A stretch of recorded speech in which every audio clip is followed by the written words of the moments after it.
जय हिंद दोस्तों, स्वागत है आपका एनजे हिंदी एकेडमी पर। टॉप 60 टॉपिक वाली क्लासेस हमारी चल रही है। इस क्लासेस में हमने यूनिट 9 और यूनिट 10 पूरा कंप्लीट पढ़ लिया है। यूनिट 8 हमारी चल रही है। यूनिट 8 की भी हमारी ऑलमोस्ट 5 रचनाएं हो चुकी है ना। 5 रचनाएं कौन कौन सी हो गई? 2 हमारी भारतेंदु हरिश्चंद्र की हो गई, भारत दुर्दशा और अंधेर नगरी, और स्कंदगुप्त, चंद्रगुप्त और ध्रुव स्वामिनी, ये 3 हमारी जयशंकर प्रसाद की हो गई। यानी कि आज हमारी छठी रचना है, 6 नंबर की हमारी रचना है। यहाँ पर ये नंबरिंग गलत है, तो इस नंबरिंग को आप सही कर लेना ना। हमारी आज की जो रचना है वो कौन सी है? 6 नंबर की रचना है। धर्मवीर भारती हमारे,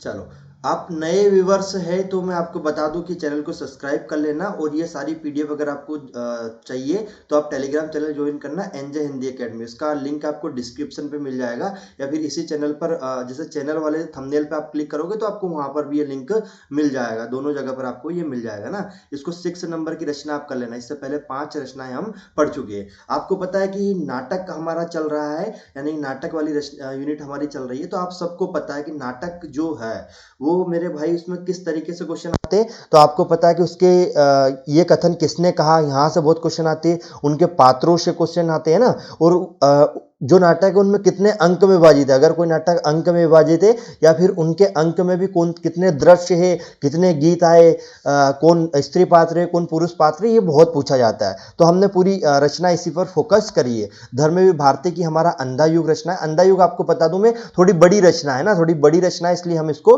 डीप में पढ़ेंगे। आपको पता है बहुत इंपॉर्टेंट भी हमारे लिए अंधा युग है ना। तो धर्मवीर भारती की रचना है, कब प्रकाशित हुई थी? 1955 में प्रकाशित हुई थी अंधा युग, है ना। धर्मवीर भारती की रचना है। अब इसमें उन्होंने क्या बताया? धर्मवीर भारती ने अंधा युग में भारत महाभारत कालीन युद्ध की पृष्ठभूमि में लिखा है ना।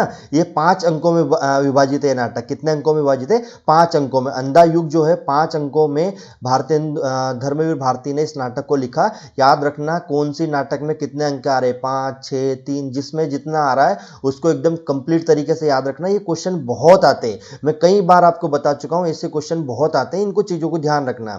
का नाटक आधुनिक समय में भी युद्ध की त्रासदी का चित्रण करता है। अपने आधुनिक संदर्भ में यह कर्म तथा भाग्य एवं आस्था एवं अनास्था के द्वंद्व का भी चित्रण करता है। कुल मिला के ये क्या है? अब देखो इसके 5 के 5 अंक कौन कौन से हैं। आपको एक चीज बता दूं, इसमें 5 तो अंक है मेरे भाई। कितने अंक है? 5 अंक है ना। तो और उन 5 अंकों के नाम हमें याद रखना है कि कौन सा है। अभी पिछली जो जून 2025 की एग्जाम हुई थी उसमें इनके अंकों का क्रम आपसे पूछा था, है ना। तो ये क्रम भी पूछते हैं मेरे भाई कि पहला अंक कौन सा है, दूसरा कौन सा है, या फिर वो जो सूची मिलान वाला होता है ना उसमें ये क्वेश्चन दे दिया जाता है। तो आपको याद होना चाहिए कि पहला अंक कौरव नगरी है। पहला अंक क्या है? कौरव नगरी। पहले अंक का क्या नाम है? कौरव नगरी। मैं फिर रिपीट कर देता हूं आपको एक बार। कौरव नगरी किसका है? पहले अंक का नाम कौरव नगरी है। ये हमारा क्या है?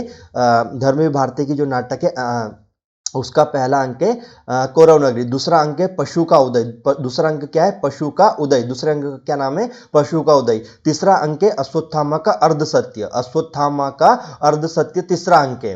फिर आता है अंतराल। आपको याद रखना है तीसरे और दूसरे के बीच में एक अंतराल आता है।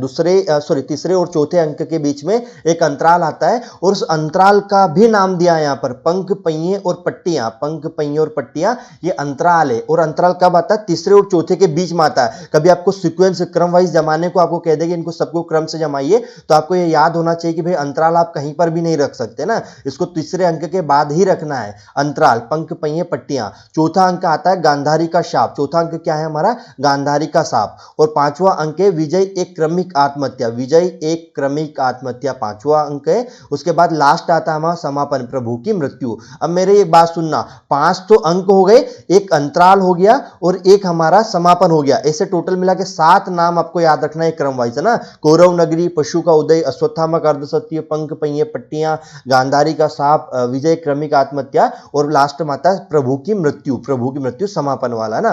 तो ये 7 नाम आपको क्रम से याद होना, जिसमें 5 अंक है, तीसरे और चौथे के बीच में एक अंतराल है, और लास्ट में समापन है, प्रभु की मृत्यु, है ना। ये चीजें आती है, और ये कई बार, मतलब ये मैं बोल रहा हूं कि इतने इंपॉर्टेंट है कि कम से कम 3 से 4 बार इसके अलग अलग टाइप से क्वेश्चन पूछे गए ना। किसी ना किसी पैमाने पर इसके क्वेश्चन आ चुके हैं, और अलग अलग टाइप में कई बार पूछा जा चुका है, इसलिए हमारे लिए ज्यादा इंपॉर्टेंट हो जाती है। विषय वस्तु हम देखते हैं इस नाटक की। धर्मवीर भारती द्वारा लिखा गया नाटक एक पौराणिक कथा पर आधारित है। पौराणिक यानी पुराणों में जो चीजों का वर्णन किया गया है उस पर आधारित ये नाटक है या कथा है। लेकिन यह पौराणिक कथा पर आधारित होने के बावजूद आधुनिक भावबोध को व्यक्त करती है। यानी ये पौराणिक कथा तो है, लेकिन मतलब ये पुराणों में व्यक्त तो है, लेकिन ये आज के आधुनिक युग का भी भाव सेम व्यक्त करती है। एज इट इज हमें पता चलता है ना। इस नाटक की योजना मुक्तक छंद में की गई है। नाटक में विरचित मानव मूल्य की समस्या तथा युद्ध के विध्वंसकारी परिणामों के साथ साथ धर्म अधर्म आदर्श यथार्थ आदि जीवन सत्यों का विवेचन भी किया गया। ये आपको याद रखना है। नाटक की भूमिका धर्मवीर भारती लिखते हैं। नाटक की भूमिका जरूर याद रखना है कि भूमिका में धर्मवीर भारती जी ने क्या लिखा हुआ है। हर नाटक की भूमिका आपको याद होना चाहिए, भूमिका पूछी जाती है मेरे भाई, है ना। भूमिका में लिखते एक नशा होता है। क्या लिखते हैं? पर एक नशा होता है, अंधकार के गरजते महासागर की चुनौती, एक नशे में इतनी गहरी वेदना, इतना तीखा सुख घुल मिल सकता है कि उसके आस्वाद के लिए मन बेबस हो उठता है। मैं फिर रिपीट कर रहा हूं, मैं क्या रिपीट कर रहा हूं आप लोगों को, मेरी बातों को समझना, अच्छे से चीज़ों को समझना क्या हो रहा है ना। इसमें आ रहा है नाटक की भूमिका धर्मवीर भारती लिखते हैं। इसमें क्या आता है? पर एक नशा होता है, अंधकार के गरजते महासागर की चुनौती, एक नशे में इतनी गहरी वेदना और इतना तीखा सुख घुल मिला रहता है कि इसके आस्वादन के लिए मन बेबस हो उठता है। ये चीज़ें आपको याद रखना है, ये चीज़ें आती है ना। इसकी भूमिका है, इस नाटक में कुल 5 अंक है। इसकी स्थापना, अंतराल और समापन की भी योजना की गई है। स्थापना, अंतराल और समापन की भी योजना की गई है। स्थापना, अंधा युग के स्थापना में क्या दिया गया? नाटक का प्रारंभ मंगलाचरण से होता है। अब ये जो एक लाइन है ना, ये इतनी सी, ये कई बार पीवाई की उसमें पूछी गई है कि जो अंधा युग है उसका प्रारंभ कौन से चरण से होता है? तो मंगलाचरण से होता है। तथा युद्ध उपरांत एक गीत होता है, युद्धों के उपरांत एक गीत होता है। यह अंधा युग अवतरित हुआ, यह कथा ज्योति की है अंधों के माध्यम से। ये पंक्ति याद रखना, ये पंक्ति पूछ के आपसे पूछ सकता है कि किस में आता है, तो ये समापन में आता है, अंधा युग वाले में ये पंक्ति आती है ना। ये चीजें आपको याद रखनी है। अब इसके प्रमुख पात्र हम देख लेते हैं, मुख्य पात्र की बात हम यहां पर कर लेते वन बाय वन करके। इसके पात्रों की बात करते हैं। पहला पात्र आता है अश्वत्थामा, गुरु द्रोण का पुत्र। ये आपको सबको पता है, दुर्योधन का मित्र है। कृष्ण और पांडवों से शत्रुता का संबंध इसका था। अश्वत्थामा का जिक्र इसमें किया गया। कृष्ण पौराणिक कथा से भिन्न मानवीय रूप में चित्रित किया गया, यानी कृष्ण को यहाँ पर कोई भगवान के रूप में नहीं बताया, मानवीय रूप में बताया ना। गांधारी धृतराष्ट्र की धृतराष्ट्र की पत्नी और कौरव की माँ है ना, कौरव की माँ है, याद रखना। धृतराष्ट्र जन्म से अंधे, हस्तिनापुर के राजा है। कृतवर्मा युद्ध के बाद जीवित है। कृतवर्मा युद्ध के बाद जो है वो कौन था? जीवित था।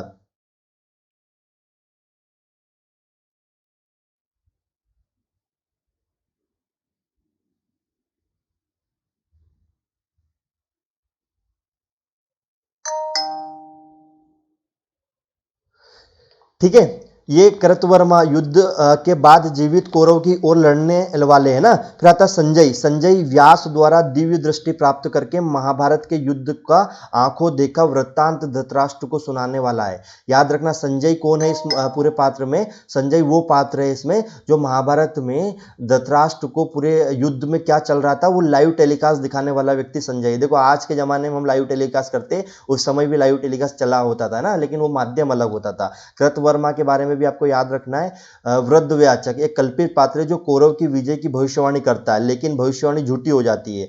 बाद में अश्वत्थामा द्वारा उसकी हत्या कर दी जाती है। किसकी? वृद्धयाचक की। ययुसु धृतराष्ट्र का दासी से उत्पन्न पुत्र जो युद्ध में पांडवों की तरफ से लड़ता। कौरव में से एकमात्र ऐसा व्यक्ति था ययुसु जो पांडवों की तरफ से लड़ा, लेकिन बाद में जब पूरा युद्ध खत्म हो गया तो उसको खुद को गिल्टी फील हुआ कि यार जैसा भी था मेरा भाई था, कौरव मेरे भाई थे, मुझे उनका सहयोग करना था, चाहे वो गलत थे सही थे ना। और बाद में आत्महत्या करने की ये कोशिश करता है ययुसु। विदुर गांधीवादी पात्र है, कृष्ण भक्त, कुशल और राजनीतिक के विदुर है ना, याद रखना। अब इसके गौण पात्र हम देखते हैं। प्रहरी फर्स्ट, प्रहरी सेकंड, व्यास, कृपाचार्य, युधिष्ठिर, भीम। ये गौण पात्र बहुत पूछे जाते हैं। प्रहरी फर्स्ट और प्रहरी सेकंड बहुत पूछा जाता है। गुंगा, भिखारी और बलराम, ये इतने जिक्र इसमें आते हैं मेरे भाई, है ना। इस नाटक का विशेष क्या है इस पे हम डिस्कस करते हैं। नाटक का विशेष क्या है, इस पे हम बात कर लेते हैं ना। तो विशेष में हम बात करते हैं कि इस नाटक में केवल एक स्त्री पात्र है। रंगमंचिता की दृष्टि से यह एक सफल नाटक है। वक्ता, श्रोता तथा शैली में नाटक की रचना हुई है। यह एक गीति नाट्य है। इस नाटक का रेडियो रूपांतरण भी किया गया है ना। नाटक देखो गीति नाट्य, ये जरूर याद रखना ये है ना। वो रंगमंच की दृष्टि से सफल नाटक है, यानी इसको रंगमंच पे खेला जा सकता है या इसका प्रदर्शन किया जा सकता है। नाटक पर ग्रीक नाटक शैली तथा लोक नाटक शैली दोनों का प्रभाव है।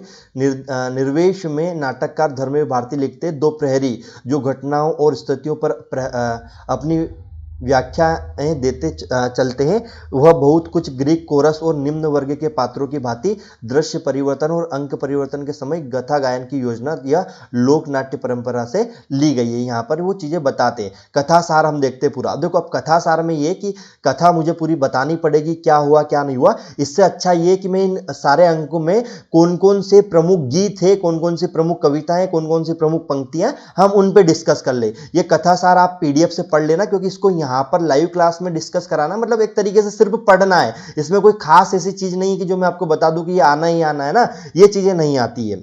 यहां से इसको पढ़ना है, एक तरीके से इस नाटक को याद रखना कि नाटक में क्या क्या हुआ था और कौन से अंक में हुआ था ना, बस इतनी ही चीजें यहां पर याद रखना है। यहां पर कोई अलग से चीजें नहीं है। तो इसको जब आप याद रखोगे, अब यहां से आता क्या है, इन अंकों से किस व्यक्ति ने कौन सा कथन कहा, कौन सी पंक्ति कही और कौन से गीत है, ये हमें याद रखना। पहला अंक आपको पता है कौरव नगरी हमारा है। अब कौरव नगरी में जो जो चीजें आती है वो आपको यहाँ पर पढ़ना। ये पीडीएफ आपको टेलीग्राम चैनल पर मिल जाएगी। सारे पिछले पीडीएफ भी आपको यहीं पर सब कुछ अवेलेबल है ना, इसलिए आप चीजों को यहाँ पर पढ़ सकते हो और बहुत अच्छे तरीके से आपको ये। तो कथा का सारा पढ़ लो। मैं जो एग्जाम में आने वाले पॉइंट है वो बताता हूं। कथा सार तो सिर्फ हमें कथा को समझने के लिए यहां पर दिया गया। दूसरा अंक है पशु का उदय। दूसरा अंक क्या है, पशु का उदय। इसमें पशु का उदय के बारे में पूरा बताया गया। तीसरा अंक है अश्वत्थामा का अर्ध सत्य, उसके बारे में चीजें यहां पर बताई गई है।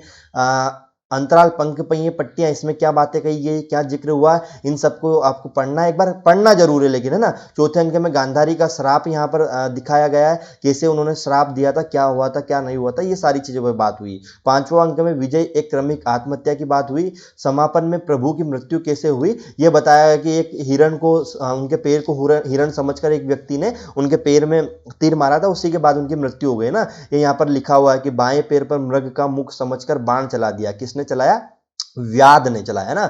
ये चीजें आपको समझना है। तो ये चीजें यहां पर आई। हमें इससे ज्यादा जरूरी है, जैसे कथा आपको एक बार पढ़ लेना है, फिर कभी मत रीड करना चाहे, लेकिन ये पूरा नाटक का जो कथा है, यानी पूरी नाटक की जो बेसिक चीजें है वो एक बार रीड कर लेना। उससे क्या हुआ कि आपको एक कॉन्फिडेंस आएगा कि हाँ, इस नाटक के बारे में मुझे पता है, पूरी नाटक में क्या हुआ। हमें आता है प्रमुख उद्धरण से प्रमुख पंक्ति आती है। तो पहला अंक मैंने आपको बता दिया कौरव नगरी है। अब इसमें हर एक पंक्ति को याद रखना है और वो किसने कही है ये भी याद रखना है। देखो, पहला आया था टुकड़ों टुकड़ों होकर हो बिखर चुकी मर्यादा, उसके दोनों पक्षों ने तोड़ा, पांडव ने कुछ कम कौरव ने कुछ ज्यादा। ये पंक्ति पीवाईक्यू में आई हुई है। ये पूछा गया था कि कौन सा अंक की है ना, तो ये प्रथम अंक की है। हमारे जो अंधा युग है, अंधा युग के प्रथम अंक की पंक्ति है। अगला आया था दोनों ही पक्षों में जीता अंधापन, भय का अंधापन, ममता का अंधापन, अधिकारों के अंधापन जीत गया, कुछ सुंदर था, कुछ था शुभ था, कोमलतम था, वह हार गया, द्वापर युग बीत गया। ये पंक्ति कथा गायन में आती है और ये पहले अंक में आती है, याद रखना। मैं फिर रिपीट कर रहा हूं, ये भी बहुत इंपॉर्टेंट है। दोनों ही पक्षों में जीता अंधापन, भय का अंधापन, ममता का अंधापन, अधिकारों का अंधापन, जीत गया जो कुछ सुंदर था, शुभ था, कोमल था, हार गया, द्वापर युग बीत गया। ये चीजें यहां पर आई थी। ये आपको याद रखना था कि कौन सा अंक की पंक्ति है। यहां से सबसे ज्यादा इंपॉर्टेंट ये पंक्तियां याद रखना, बहुत क्वेश्चन आते हैं इस नाटक से ना। 17 दिनों के लोमहर्ष संग्राम में ढाले हमारे ये निरर्थक पड़ी रही, अंगों पर बोझ बनी, रक्षक थे हम केवल लेकिन रक्षणीय कुछ भी नहीं था। यह प्रहरी फर्स्ट प्रहरी सेकंड से कहता है, और ये बहुत इंपॉर्टेंट है कि प्रहरी फर्स्ट ने प्रहरी सेकंड से क्या कहा, ये कई बार पूछा जाता है। अंधे राजा की प्रजा कहां तक देखें, ये हमारा पहले अंक में आता है, याद रखना। संस्कृति थी यह एक बूढ़े और अंधे की, जिसकी संतानों ने महायुद्ध घोषित किया, जिसके अंधेपन में मर्यादा गलित अंग वेश्यासी प्रजाजनों को भी रोगी बनाती फिरी। इस आदि संस्कृति और रोगी मर्यादा की रक्षा हम करते रहे 17 दिन। ये चीजें आई है मेरे भाई, और ये प्रहरी सेकंड ने प्रहरी फर्स्ट से कहा। ये चीजें आपको याद रखना है, सारी पंक्तियां याद रखना है ना। इन पंक्तियों को बहुत बार रीड करना है आपको, जब जाके याद रहेगी। जीवन के अर्थहीन सुने गलियारों में पहरा देकर अब थके हुए। ये पंक्ति याद रखना। अगला है, भीष्म ने कहा था, गुरु द्रोण ने कहा था, इसी अनंतपुर में आकर कृष्ण ने कहा था, मर्यादा मत तोड़ो, तोड़ी हुई मर्यादा कुचले हुए अजगर की गुजलियों में कौरव वंश को लपेट कर सूखी लकड़ी सा तोड़ डालेगी। ये विदुर ने धृतराष्ट्र से कहा था। विदुर कह रहा धृतराष्ट्र से कि देखो, भीष्म ने भी कहा था, गुरु द्रोण ने भी कहा था, और कृष्ण ने भी आके कहा था कि मर्यादा मत तोड़ो, तोड़ी हुई मर्यादा कुचले हुए अजगर सी होती है। ये बात विदुर धृतराष्ट्र से कह रहा पहले अंक में। ये चीजें याद रखना है आपको, है ना। पर वह संसार स्वतः अपने अंधेपन से उपजा था, कौरव जो मेरी मांसलता से उपजे थे। ये बात मेरे भाई इस पहले अंक में आई थी, ये याद रखना।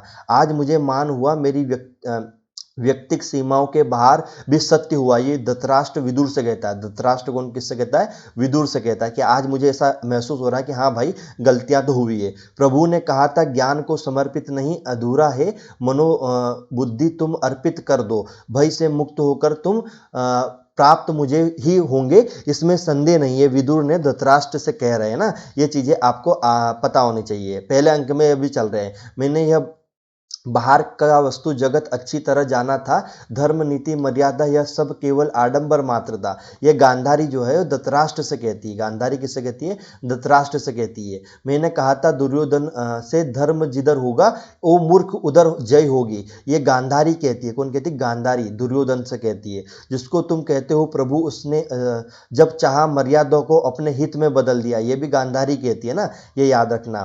फिर आता है, माता मत कहो मुझे, तुम जिसको कहते हो प्रभु वो मुझे माता ही कहता है। ये गांधारी विदुर से कहती है, याद रखना। पता नहीं प्रभु है या नहीं, किंतु उस दिन यह सिद्ध हुआ कि जब कोई भी मनुष्य अनासक्त होकर चुनौती देता है, इतिहास को उस नक्षत्रों की दिशा बदल जाती है। यह याचक विदुर से कहता है। पहले अंक की चीजें आ गई है, खत्म हो गई। पहले अंक से बहुत सारी चीजें आई हुई है, बहुत इंपॉर्टेंट चीजें यहाँ से पहले अंक में हमारे लिए होती है ना। अब हम पहले अंक के बाद आते हैं दूसरे अंक पे। दूसरे अंक में क्या क्या इंपॉर्टेंट है हमारे पास? शेष बचाओगे तुम संजय, सत्य कहने को अंधों से किंतु कैसे कहूंगा हाय। ये संजय कृतवर्मा से कह रहा है। सुनो द्रोण सुनो, ये है तुम्हारा अश्वत्थामा, कायर अश्वत्थामा, शेष अभी तक जैसे रोनी मर्दों के मुख से शेष रहता। यह अश्वत्थामा खुद अपने पिता को कह रहा है ना। यह दूसरे अंक में चल रहा है। मातुल में थोड़ी नहीं है, बर्बर पशु हूं, यह तटस्थ शब्द है मेरे लिए अर्थहीन। यह अश्वत्थामा कह रहा है द्वितीय अंक में। देखो मेरे भाई, याद रखना, मातुल में थोड़ी नहीं हूं, बर्बर पशु हूं, तटस्थ शब्द में मेरे लिए अर्थहीन। यह अश्वत्थामा ने कहा था, है ना, और दूसरे अंक में कहा था।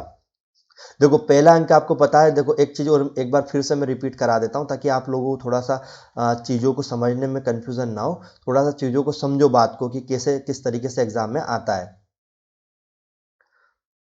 पहला अंक क्या है? कौरव नगरी। पहला अंक कौरव नगरी है, दूसरा अंक है पशु का उदय, तीसरा अंक है अश्वत्थामा का अर्ध सत्य। अब यहां पर एक पंक्ति आपको मैं समझाना चाहता हूं, जो जिसके लिए मैं आप लोगों को ऊपर अभी लेके गया था। अब एक पंक्ति समझना।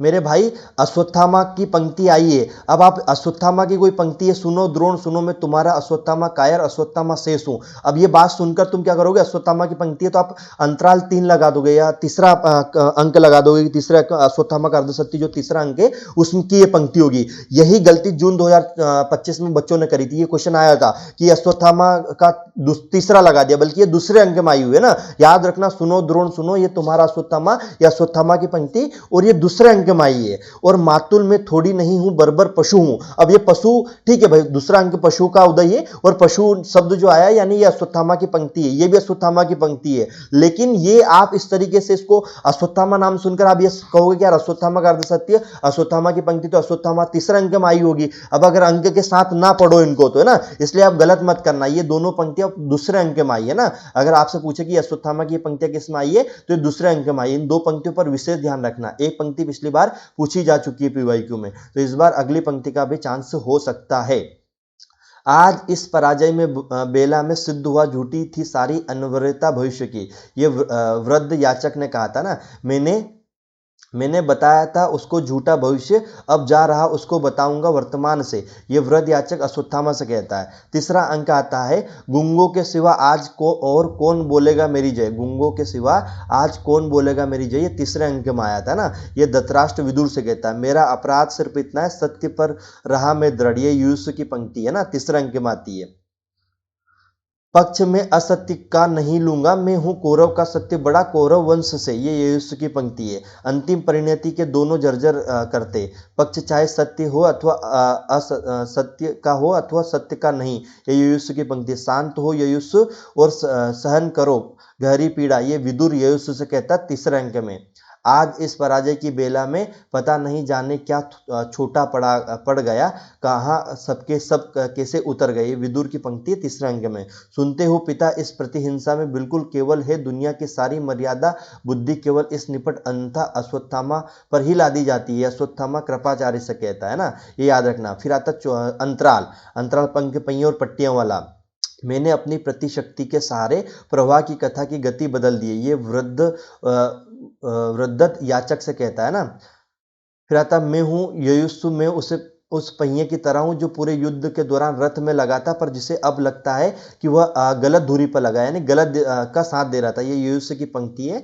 ये उसको अंतराल में पंख पहियों और पट्टियों में समझ में आता है ना। ये यहाँ पर दर्शा रहा। मैं संजय हूँ लोक कर्म लोक से बहिष्कृत है, दो बड़े पहियों के बीच लगा हुआ हूँ। ये संजय की पंक्ति पंख पहिए अंतराल में आता है। मैं विदुर हूँ कृष्ण का अनुगामी, अधर्म का मार्ग छोड़ो। ये विदुर की पंक्तियां याद रखना, अंतराल में आई है। चौथा अंक, हाँ यह कैसी विजयी है, गांधारी की पंक्ति चौथे अंक में ना। मैं नहीं मानता, अश्वत्थामा की पंक्ति है। मैं नहीं मानता, अश्वत्थामा की पंक्ति चौथे अंक में। अब मेरे शब्द निरर्थक है और कर्म व्यर्थ और खाली, ययुष्य की पंक्ति है ना। पांडव सबके सब मृत्यु की प्रतीक्षा में जैसे जी रहे हैं, ये गांधारी की पंक्ति है। अब मैं अपनी शक्ति से सभी पांडव पुत्रों को समाप्त कर दूंगा, ये अश्वत्थामा की पंक्ति है मेरे भाई चौथे अंक में। मुझे और कुछ नहीं चाहिए, मेरे युद्ध अब समाप्त हो गया, ययुष्य की पंक्ति है। अब मैं इस अंधकार को और बढ़ने नहीं दूंगा, ये संजय की पंक्ति है ना। चौथे अंक में आ रही है। और अब मैं अपने ही हाथों से अपना अंत करूंगा, ये ययुष्य कहता है खुद को कि भाई मैं आत्महत्या करूंगा। शाप नहीं वरदान मेरा यह पीप भरा शरीर, अश्वत्थामा की पंक्ति है ना, कि शाप नहीं वरदान है भाई। जैसे उन्होंने उस कृष्ण ने उसको श्राप दिया था ना कि तू अब जब तक जीवित रहेगा इस घाव के साथ, जब तक धरती पर फिर से प्रभु भगवान जन्म ना ले ले, और तू उनकी रक्षा करेगा जन्म के समय, मतलब एक तरीके से उसमें ये करेगा ना। और अब मैं अंधकार से लड़ता रहूंगा, ये संजय की पंक्ति है ना। नहीं अब मैं प्रकाश की प्रतीक्षा करूंगा, ययुषु की पंक्ति है। पर मेरी नीति साधारण स्वर की है, ये विदुर चौथा अंक में कहता है ना। ये सारे चौथे अंक की पंक्तियां आपको एक बार देखना चाहिए इनको सबको। चलो एक बार बता ही देता हूँ भाई, नहीं तो आप कह दोगे सर पढ़ाया नहीं आपने। इतनी सारी पंक्तियां हाँ याद रखना है मेरे भाई। विदुर चौथे अंक में कहता है ना, हृदय तुम्हारा पत्थर का है गांधारी, ये विदुर कहता है गांधारी को, याद रखना। ये पंक्ति आई हुई है ना, ये आई हुई है चौथे अंक में। पत्थर की खानों से मणियां निकलती है, बाधा मत डालो, ये गांधारी कहती है ना। पत्थर की खानों से मणियां निकलती है, बाधा मत डालो, ये गांधारी कहती है चौथे अंक में। मैंने प्रतिशोध ले लिया दृष्ट युग्म से पिता के पाप हत्या का, ये अश्वत्थामा कहता है। अंधों को सच्चा देखने में क्या मुझको भी अंधा होना होगा, ये संजय की पंक्ति आई हुई पंक्ति है, चौथे अंक में आई थी, याद रखना। ये है व्यास जाते हुए तुम्हें परिणाम पर इस ब्रह्मास्त्र का, यदि यह लक्ष्य सिद्ध हुआ तो नाराधन, ये पंक्ति आई थी अश्वत्थामा, व्यास ने अश्वत्थामा से कहा था है ना। ये चीजें आपको याद रखनी चौथे अंक में। कृष्ण सुनो, तुम यदि चाहते तो रुक सकता था युद्ध, यह मैंने प्रसन्न नहीं किया था। कोलाहल यह इंगित पर तुम्हारे ही भीष्म ने अधर्म किया, ये गांधारी का कृष्ण से है ना। कृष्ण फिर आता है, मैंने अर्जुन से कहा सारे तुम्हारे पाप पुण्य। कृष्ण गांधारी से पांचवें अंक में कहता है, देखो पांचवा अंक चल रहा है ना, याद रखना। यहाँ पर पांचवा अंक लिखा नहीं है, लेकिन पांचवा अंक की ये पंक्तियां चल रही है। कृपाचार्य कहता है ये सब इसकी है। समापन वाला देखो, अब लास्ट में समापन वाला देखो, इसमें इंपॉर्टेंट है कुछ पंक्तियां ना। झूठे हैं स्तुति वचन, ये प्रशंसा कृष्ण वाक्य कृष्ण ने कहा। ये पंक्ति युधिष्ठिर ने विदुर से कह रहे है ना। आपको याद रखना है, आज यह सारा अभिमान मेरा टूट गया, जीवन भर रहा है निरपेक्ष सत्य कर्म में, उतर नहीं धीरे धीरे खो दी दिव्य दृष्टि, संजय की पंक्ति है। अपने ही शोणित से मुझको अभिव्यक्त किया, यह अश्वत्थामा की पंक्ति है। सुनता हूँ किसका स्वर इन अंध भक्तों में, किसको मिली है नया आस्था, है ना। ये भी ययुसु की पंक्ति है। मैं तो हूँ निष्क्रिय निरपेक्ष सत्य, यह संजय युयुत्सु से कहता है। किंतु मैंने वध किए हाथ मेरे नहीं थे, ये अश्वत्थामा का है ना। अंधा युग पेट गया था, मेरी नस नस में अंधी प्रतिहिंसा था, अश्वत्थामा की पंक्ति है। ये सारी पंक्तियां अश्वत्थामा की है, याद रखना। ये कृष्ण ने कहा था, ये सब आता है। और देखो मैं फिर बोल रहा हूँ, जितने भी अंक में जितनी पंक्तियां आई इन पे ध्यान रखना, विशेष करके ध्यान रखना है। और इन सब पंक्तियों को याद रखना है, कौन सी पंक्ति कौन सा अंक में आई। ये सब पूछे गए, यकीन ना हो तो PYQ में उठा के देख लेना, ये सारे क्वेश्चन आए हुए मेरे भाइयों, ठीक है। तो अगर आप लोग यहाँ तक वीडियो को देखो तो अगली जो रचना है अगले वीडियो में हम देखेंगे कल से। बाकी चैनल को सब्सक्राइब जरूर करना। न्यू व्यूअर्स आप लोगों के PYQs में कंप्लीट करा दिए, PYQs वाली प्लेलिस्ट इसी यूट्यूब चैनल पे है, जाके देख सकते हो। आपकी MCQ सीरीज भी बहुत जल्द चालू होने वाली है, बहुत जल्द चालू होने वाली है। और पेपर फर्स्ट के लिए भी मैं PYQ सोल्व कराने वाला हूँ बहुत जल्द। तो मिलते हैं अगले दिन, यानी कि कल, अगले नए टॉपिक के साथ। Bye bye, take care student.